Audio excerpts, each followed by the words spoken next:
ये खबर KR मंगलम university द्वारा प्रस्तुत की गई है। इन दिनों भारतीय आम की अस्मिता पर सवालिया निशान लग रहे हैं। पहले जापान ने भारतीय आमों के आयात पर बैन लगाया, उसके बाद अब नेपाल भी उसी राह पर चल पड़ा है। नेपाल ने बीते दिनों भारत से आयात की जाने वाली आम की खेपों पर रोक लगा दी है।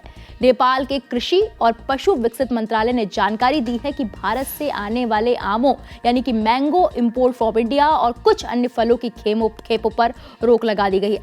हालांकि सरकार के इस फैसले से नेपाल के लोकल मार्केट में हालात बिगड़ गए हैं। नेपाल भारतीय आमों के प्रमुख खरीदार देशों में शामिल है। पिछले दिनों नेपाल ने भारत के आम और कुछ अन्य फलों की एंट्री पर बैन लगाया था।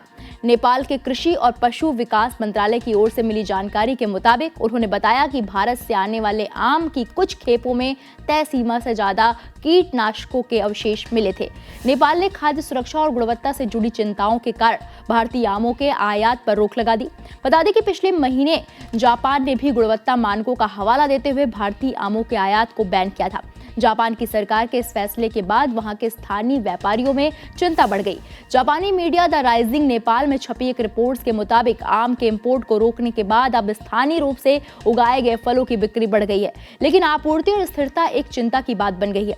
गर्मी के मौसम में सबसे लोकप्रिय फलों में से एक आम की मांग विशेष रूप से अधिक है और व्यापारियों का कहना है कि आपूर्ति में कमी का असर बाजार पर पहले से ही दिखना शुरू हो गया है।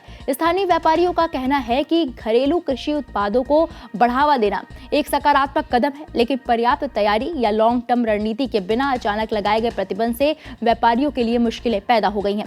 जापान और नेपाल ने भले ही भारतीय आमों के आयात पर रोक लगाई हो, लेकिन ग्लोबल मार्केट में भी अभी भी भारत के प्रीमियम आमों की मांग जबरदस्त है। एयरलाइन कंपनी एयर इंडिया ने हाल ही में जानकारी दी कि भारत के अल्फोंसो और केसर जैसी किस्मों के 1000 टन से ज्यादा मात्रा में यूरोप, उत्तरी अमेरिका, पश्चिम एशिया जैसे अन्य क्षेत्रों में निर्यात किया गया है।